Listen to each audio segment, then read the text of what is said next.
to ADPC Customs. I know it's been a while since I've released a video. Motivation's been a bit low, guys. I do apologise, and I've also been having some problems with my shoulder, so I've been in a lot of pain with that lately. But anyway, without further ado, let's have that second look at the NVIDIA app that I talked about so long ago. So let's jump straight in, shall we? Here we are. Standard home page as it was before, I believe. All the games or apps that you've got installed that and the NVIDIA app will optimize your system for, and all the add-ons in the Discover section here: Cloud Gaming, Image Comparison Tool, Frame View, and so on and so forth. You just click Get, and it downloads it, plugs it in, or installs it on your system, ready to use. I have installed Frame View and have used it. It's fine. It's Frame View. A couple of things here I can't use because my system's unsupported. I'm using a 1660. Yeah, just no, sorry, 1650. So my system's not fully ready for half of this, but hey ho. And down the left-hand side here, you've got your options to choose your different parts of the app that you want to be using. Drivers. This is where it tells you if you've got a new driver update. I've not got any updates for my driver at the moment. I updated close to that date, actually. You've got the option to reinstall your driver, which is really handy, actually. Just click reinstall and it'll freshly reinstall your driver just in case it's become corrupted, as is a problem that you can have. And you get a nice little explanation as to what the driver's for, what the new update includes, making your system game ready for, on this occasion, Elden Ring, PAX Day, however that's pronounced, Still Wakes the Deep, don't know what that is, support for 8 new G-Sync displays, and 3 new settings for Abiotic Factor, Senua's Saga, Hellblade 2, and X-Defiant. And what's been fixed. Yeah, in this one, GeForce Experience flickering or black screen if instant replay is enabled, NVIDIA App FPS overlay showing NA in multiple games, and general fixes for CUDA, LG OLEDs, a couple of other LG models, and Teams and Outlook visual artifacts when MFAA is enabled from the NVIDIA control panel. I don't really fully understand what that means. I do know some stuff about computers, but not everything. And then we have graphics settings, where we can tweak individual games or programs that are installed on your system. It's gone straight to OBS because that's top of the list, plus I happen to have OBS open at the moment. It says it's not optimized. I've not clicked the optimization for it. The in-app settings are basically the same as what the recommended settings are. I've not tweaked any of these. Everything seems to be working fine anyway. I don't need to adjust these. Forza 5. Been having a lot of problems with Forza 5 anyway. I've got the game installed. Every time I try and run it, it just hard locks and exits, so it can't retrieve the settings because I've not been able to fully set up the game and play it. So it can't tweak it. Minecraft Windows 10 Edition. It's set to quality for as the recommended settings. That's what it's been set at. I just use the out-of-the-box settings as soon as the game installed, and this is how it works. It works fine. I have a lovely experience in Minecraft. Well, as lovely as it can be for a game I'm not really that interested in. I only play it with the kids. All the settings are set the way they're supposed to be. These are the current settings. They are how it was set when I installed the game. These are the recommended settings. They're identical. So far, I've not had to do any tweaking with that. And you can adjust your driver settings here as well. So power management, optimal power, so on and so forth. Your options here: maximum performance, optimal power. I've still got it set to the defaults because I don't really play the game much. There's no point in me messing with too much of these settings. But these are the settings you can tweak, and you can do this for everything, including even something like VLC. Obviously, you can see the in-app settings are set the way they should be. There's been no optimization for these settings, for the driver settings. I do believe, no, that is default. I didn't change that. So you can do this for all of your games and apps that it, because when you install it, it will scan your system and it will install, well, it will download recommended settings for it and give you the option to customize your settings for each one and optimize each game or app that it recognizes as a app to app or game to game optimization. Gives you a little bit more control over the fidelity of your graphics and the performance of your system, which is quite nice. It's nice to be able to do that here without crawling through hundreds of menus that are poorly designed inside of a game. Sometimes the game settings screens can be a little bit of a jumble and confusing. You don't know what they are. You've also got your global settings options. So you can adjust driver settings. RTX Dynamic Vibrance. I don't have an RTX graphics card, but apparently I can turn this on. I've not tried it.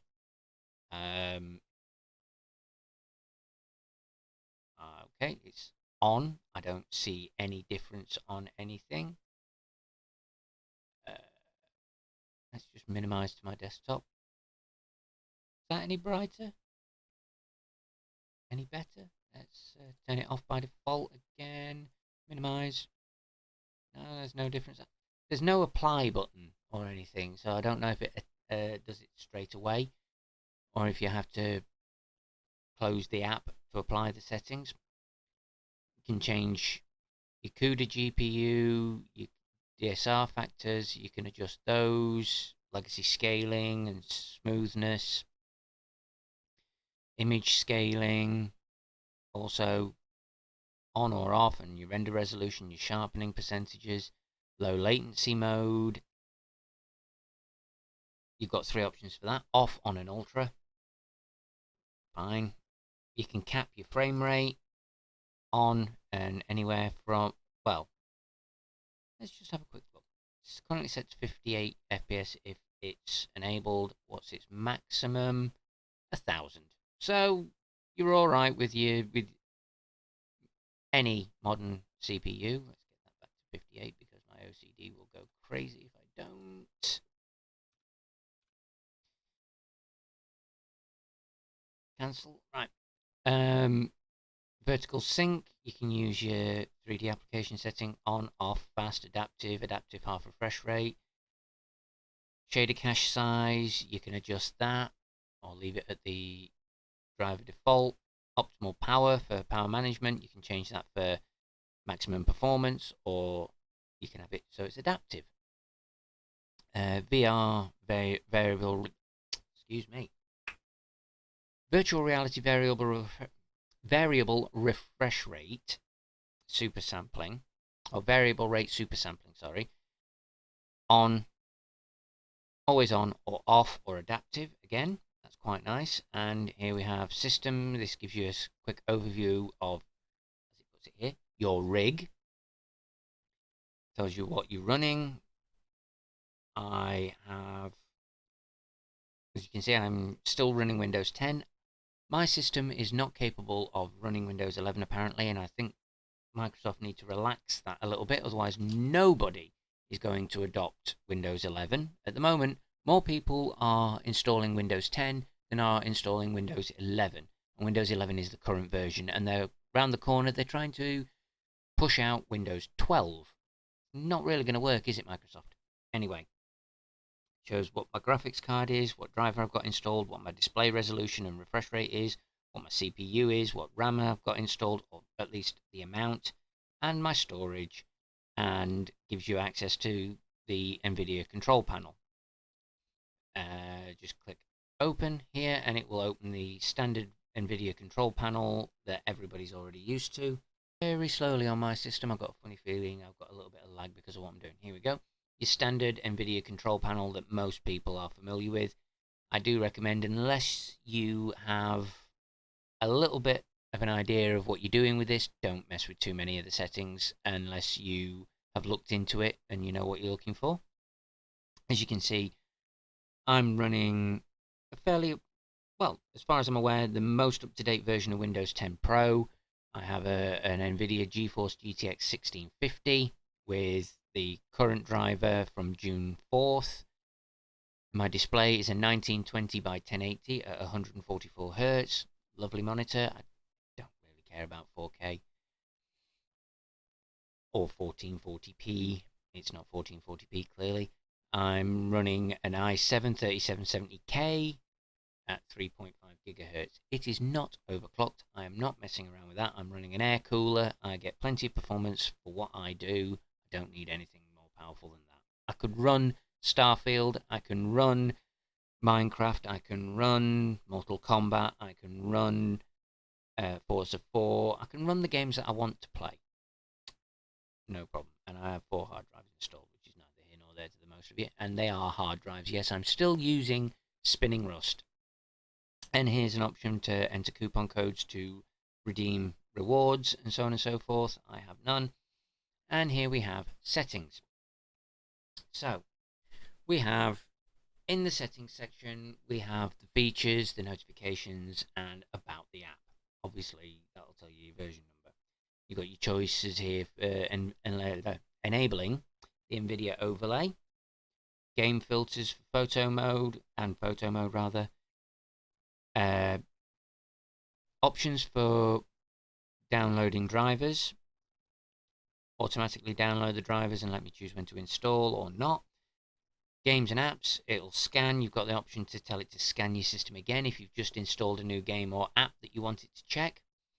And you can also tell it where to look for those, where it's going to scan to find games and apps to optimize. And you can look at a list of supported games and applications that it can optimize, and you can also set it so that the app will automatically do this for you instead of going into each individual one.